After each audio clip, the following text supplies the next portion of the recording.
You think you know me?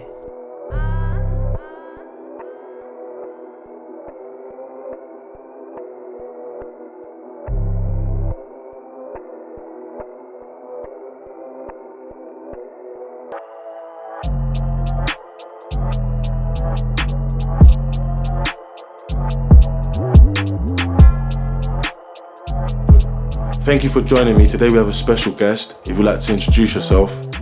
Yeah, my name's Jason, coming from London, England. Thank you, Jason. Today's topic is about racism, and it's got a two-part to it. The first question being, have you experienced racism?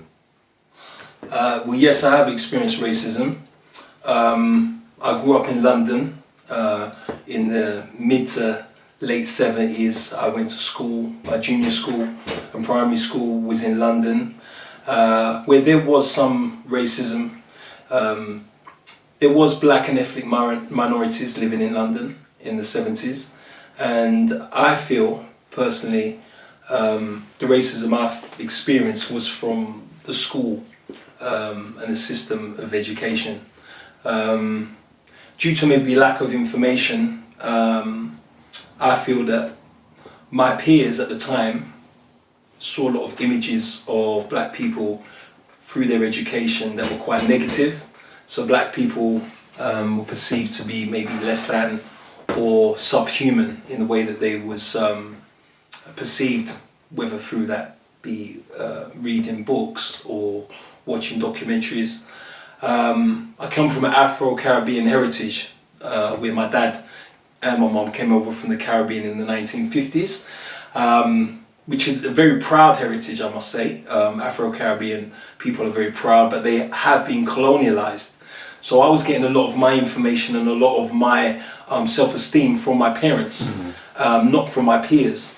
So, for example, when I was in the school playground, I may get sort of taunts of so-called, just names being thrown around in the playground, like the gollywog off the jam jar, or chocolate biscuit, or monkey, just through it being culturally accepted, maybe in the mainstream or the media, as these things are just jokes and we're meant to be able to laugh these things off. But they was actually quite damaging for myself and other people of black and ethnic minorities. So we had to basically fight back.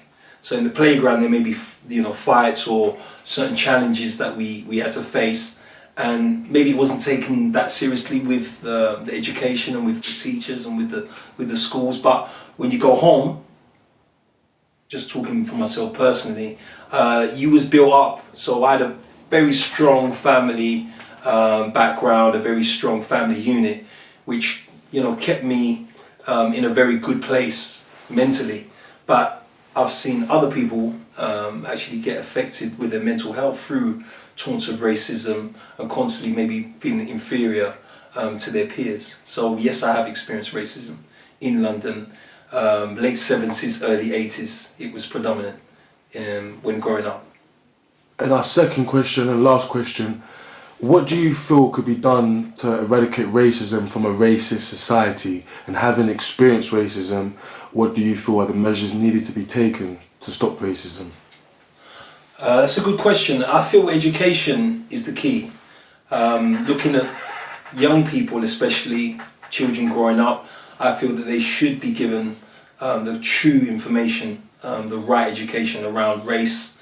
Personally, I believe that, as Martin Luther King said, we shouldn't be judged by the colour of our skin, but by the content of our character.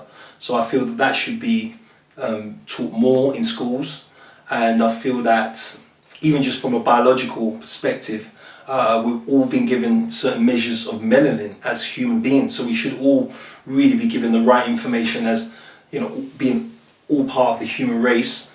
Everyone's got different measures of melanin, which is just skin colour. We all bleed, we all have blood, we all have the same physical attributes, but just our skin colours and the way that we're sort of made up aesthetically is different, but we're actually all part of the human race. I think that needs to be strongly put in schools, and the education needs to change. and celebrate diversity rather than, deal with the prejudice and the racism on a constant basis. We should be celebrating diversity. Thank you. You've raised some fantastic points, really valid, and thank you for joining us in our fight to tackle racism and to stand up for those that are voiceless.